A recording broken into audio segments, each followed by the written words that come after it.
Heute soll es mal um das Thema günstigen Landschaftsbau gehen und meine ersten Erfahrungen damit. Also diese H0-Anlage ist die erste Anlage, die ich jetzt wirklich selbst baue. Vorher habe ich ein geerbtes Fertiggelände renoviert und ergänzt. Und bei der H0-Anlage habe ich jetzt natürlich ganz andere Herausforderungen, Dinge wirklich neu zu bauen und habe mich da auch entschieden, jetzt erstmal relativ einfach zu halten. Trotzdem, ich wollte nicht nur nach oben bauen auf einer Platte, sondern ich wollte auch nach unten bauen im Gelände und brauchte also eine Lösung, wie ich nicht nur auf der Platte bauen kann, die ich unten drunter habe, sondern wirklich in beide Richtungen. Dafür ist meine Lösung das hier, und zwar Styrodur. Das kriegt ihr sehr günstig in großen Platten beim Baumarkt. Entweder halt mit so einer Struktur obendrauf oder ohne, gibt es auch in unterschiedlichen Dicken. Ist im Endeffekt ähnlich wie Styropor, was ihr kennt mit diesen verschiedenen kleinen weißen Stückchen, die immer abbrechen als Verpackungsmaterial. Das Styrodur ist deutlich fester. Ihr seht das, wenn ich jetzt hier reindrücke. Es behält dann aber auch diese reingedrückte Form. Das heißt also, ihr könnt das ein bisschen formen. Und ihr könnt es sehr einfach zum Beispiel mit einem Cuttermesser bearbeiten. Und das kommt uns hier gleich in jeder Richtung zugute. Was habe ich noch mitgebracht? Farbe. Gibt es jetzt hier in Probiergrößen. Meine Lieblingsmarke momentan ist Schöner Wohnen. Die haben nämlich eine Riesenmenge an Naturfarben. Also jetzt Barista zum Beispiel, wenn ihr euch das anguckt, das ist so ein Braun. Das ist wunderbar geeignet, um eigentlich Erde darzustellen von der Farbe. Und es ist unglaublich günstig, wenn man das in den größeren Töpfen kauft. Für einen Anfang zum Ausprobieren für euch könnt ihr aber auch mit diesen kleinen 50 Milliliter Pötten anfangen. Auch wichtiger Punkt, es ist matt und es ist innerhalb von 10 Minuten trocken. Das heißt also, ihr könnt hier relativ viel in relativ kurzer Zeit arbeiten. Und auch was wir jetzt gleich auf der Anlage hier an Farben sehen werden, das ist fast ausschließlich aus dieser Schöner Wohnen Trendfarben-Serie, weil die eben so viele Naturfarben haben. Ja, dann ein bisschen Zeitungspapier. Auch nichts Besonderes. Habt ihr im Zweifelsfall hoffentlich in großen Mengen irgendwie zu Hause. Ansonsten kriegt ihr normalerweise jeden Samstag davon wieder was geliefert in Form von Lokalzeitungen oder sowas. Holzleim. Für einen Landschaftsbau empfehle ich auch ganz dringend, nicht diese Flasche oder ähnliches zu verwenden, sondern es gibt vom Ponal Classic so riesige Eimer. Da sind dann 5 Liter drin. Die sind preis-leistungstechnisch deutlich besser als diese Flaschen mit 550 Gramm. Da kriegt ihr dann für, glaube ich, 25 oder 30 Euro alternativ dazu auch einen 5-Liter-Eimer. Und der ist dann definitiv gut geeignet, um so eine ganze Landschaft zu bauen. Was braucht ihr noch? Irgendeinen alten Topf. Bei mir jetzt hier Haribo saure Gurken waren das mal. Wunderbar geeignet, um Wasser reinzufüllen, Farben anzumischen und ähnliches. Und ein paar alte Pinsel. So, und wie fangen wir dann an? Als erstes, bei mir kommt unten eine Platte. Also ich zeige euch einmal den Gesamtaufbau der Anlage von der Seite in den verschiedenen Schichten. Dann gehen wir einmal hier runter. Also es gibt hier eine USB-Platte bei mir. Die habe ich günstig im Baumarkt bekommen, 12 mm. Die ist nicht durchgehend, sondern die ist hier nur am Rand verbunden mit dem Rahmen, der einmal darunter kommt, sodass ich hier durchgehend außenrum eine Platte habe. Dann kommt darauf das Styrodur. Seht ihr jetzt hier auch von der Schicht her so etwa 3 cm sind das. Darüber kommt dann Zeitungspapier, seht ihr hier auch jetzt. Hier zum Beispiel wollte ich ein bisschen runtergehen, da habe ich dann kein festes Styrodur mehr drunter auf der Ecke. Und da drauf kommen dann Farben, Gras und sonstige Gestaltung. Das ist also so das Grundsätzliche. Warum? Was ermöglicht mir das? Auf der einen Seite kann ich, wie jetzt zum Beispiel hier am Rand, wo das jetzt relativ frisch ist, einen Bahndamm gestalten, indem ich eben einfach meine Bahn selbst auf Trassenbretter setze. Habe ich hier mit dem gesamten Gleisplan gemacht. Das heißt also, die Gleise selber liegen alle ungefähr 3 cm, 3,5 cm höher als der eigentliche Grund der Anlage. Und dann habe ich den mittleren Bereich hier mit so einer Styrodurplatte aufgefüllt und konnte dann eben in beide Richtungen, nach oben und nach unten arbeiten. Kommt einem jetzt entgegen, zum Beispiel hier, seht ihr das, ist so ein ganz leichter angedeuteter Straßengraben, der geht so etwa 1 Zentimeter in die Tiefe. Das hätte ich natürlich, wenn ich auf der Platte gearbeitet hätte, nicht gekonnt. Da hätte ich also die Straße überall in die Höhe heben müssen, um an einer Stelle eben hier so einen Straßengraben zu simulieren. Zweiter Punkt ist, und dafür fliegen wir jetzt einmal hier in den hinteren Bereich, ich wollte ja einen kleinen Hafen haben. Da seht ihr auch schon diesen Hafen.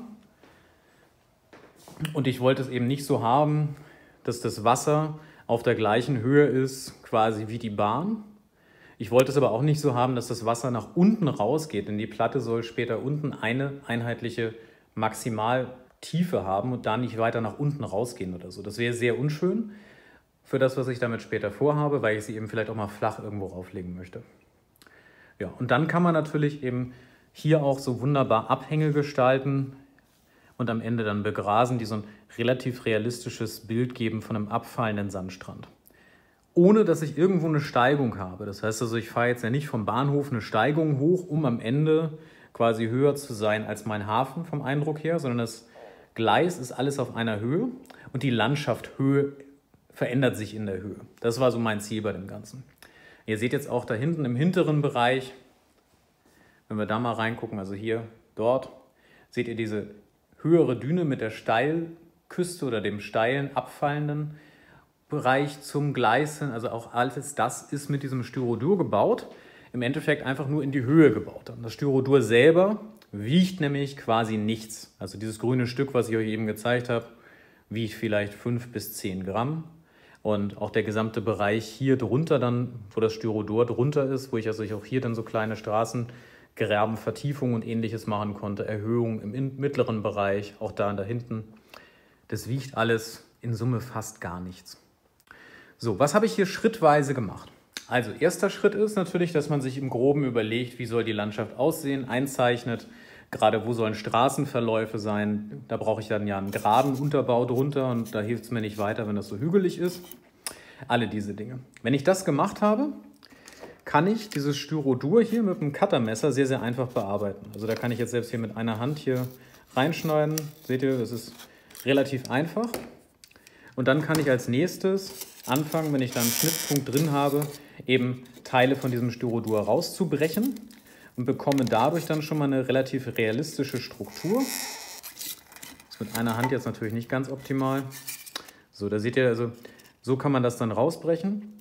Und so kann man natürlich dann auch zum Beispiel neben der Straße einen Graben gestalten, indem man eben zweimal reinschneidet, jeweils so im 45-Grad-Winkel zueinander, also quasi so eine V-Form hier reinschneidet, neben der Straße. Dann habt ihr damit eigentlich schon einen Straßengraben und in der Mitte habt ihr dann eine Erhöhung. Ergebnis sieht am Ende dann so aus, wenn man das von der Landschaft hier gebaut hat. Das heißt, es geht neben der Straße nach unten auf beiden Seiten und ich habe in der Mitte die entsprechende Straße als Erhöhung. Also, erstmal mit dem Styrodur arbeiten. Als nächstes kommt auf das gesamte Styrodur, was ihr bearbeiten wollt, eine Schicht Holzleim. Ich verwende den da auch tatsächlich unverdünnt, diesen Ponal Classic, sondern so wie er ist. Das Einzige, was ich mache mir etwas Wasser in diese Dose rein, um dann eben den Pinsel zwischendurch im Wasser abstellen zu können und nicht in den Holzleim. Und dann kommt da erstmal überall eine Schicht Zeitungspapier rauf. Einfach so. Dann wieder Holzleim eine Schicht, wieder Zeitungspapier. Wieder Holzleim, wieder Zeitungspapier. Und mit der Zeit entwickelt sich dann aus diesen vielleicht etwas harten Styroturkanten eine weichere Landschaft, je mehr Zeitungspapier ihr darauf tut. Das Ganze härtet dann aus, ist nach dem Aushärten wirklich extrem fest, wenn ihr da 3, 4, 5 Schichten verwendet habt mit dem Holzleim. Das hat dann wirklich schon eine Holzstruktur von der Festigkeit her, ist nur halt von der Form her, so wie ihr das haben wolltet. Und was ich als letztes mache, wenn das eine Landschaft ist, die später begrast werden soll oder eher nicht glatt sein soll, verwende ich Vogelsand. Also den gibt es für 59 Cent, habe ich den jetzt bei Edeka gekauft, für 1 Kilo. Also auch unglaublich günstig. Und den streue ich auf den noch feuchten Holzleim drauf. Das heißt also, die letzte Schicht wird, wie ihr hier jetzt gerade seht, einfach mit dem Vogelsand bestreut. Das Ganze klebt dann da fest und gibt dem schon mal auch so ein ganz bisschen Struktur.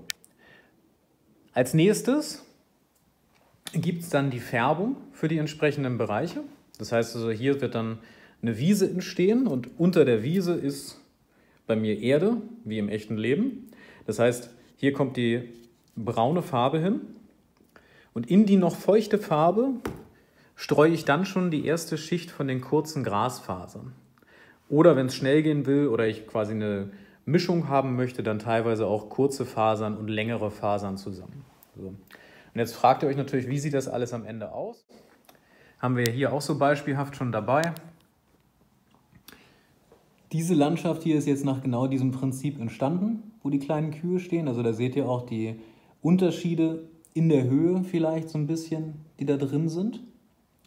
Oder eben, was ich euch eben gezeigt hatte, auch hier dann dieser leichte Straßengraben. Das ist jetzt noch nicht perfekt genauso, wie ich mir das am Ende vorgestellt hatte, aber es ist schon relativ nah da dran.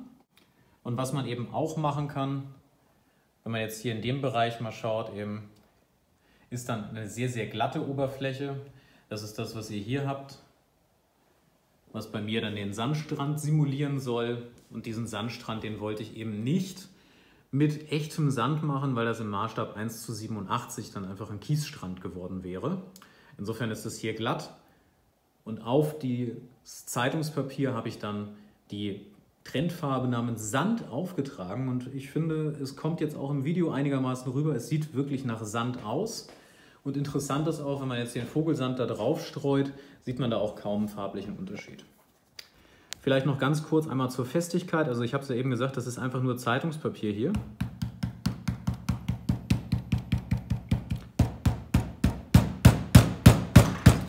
Also da fangen schon hinten die Autos an zu hüpfen. Da bewegt sich gar nichts. Also das ist, zwischendurch sind immer wieder natürlich so kleine Elemente Styrodur dann da. Aber der Großteil ist wirklich durch das Zeitungspapier hier. Hier ist wirklich nichts außer Zeitungspapier drunter in dem Bereich. Und es ist unglaublich fest und es wiegt nichts. Ja, also das sind meine ersten Erfahrungen hier mit dem Landschaftsbau. Mit der Methodik bin ich am besten gefahren.